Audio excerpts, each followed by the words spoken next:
son Excellence Monsieur le Président de la République autour de la question de la fraude des hydrocarbures. Vous savez, la fraude des hydrocarbures constitue une menace importante, sinon très sérieuse, sur non seulement la santé de notre entreprise nationale qui est la SONIDEP, mais également entraîne un manque à gagner considérable en matière de mobilisation des ressources internes.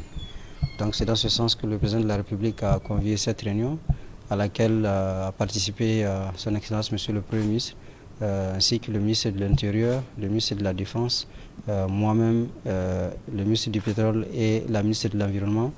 ainsi que les responsables des FDS, que ce soit la garde nationale, la gendarmerie, la douane et la police et d'autres structures de l'État. Nous avons discuté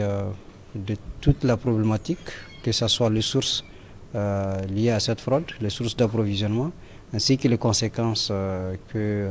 cette fraude entraîne, mais également et surtout des mesures. Donc principalement, il a été arrêté de mettre en place un comité qui doit réfléchir sur l'identification de ces sources d'approvisionnement qui alimentent le canal de fraude, de réfléchir sur les mesures à prendre et aussi le dispositif d'un point de vue aujourd'hui ponctuel mais aussi temporel.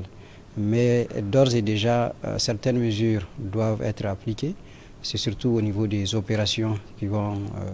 commencer incessamment, des opérations coup de poing au niveau de la douane et des autres FDS, pour pouvoir déjà juguler la fraude, notamment celle qui vient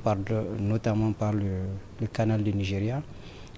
mais aussi l'application stricte des sanctions, notamment au niveau de la justice au niveau des sanctions appliquées au niveau des fraudeurs. Mais comme je l'ai dit, il y a un comité qui est mis en place qui doit réfléchir sur des propositions structurelles et nous allons nous retrouver dans un mois autour du Président de la République pour faire le point de ces mesures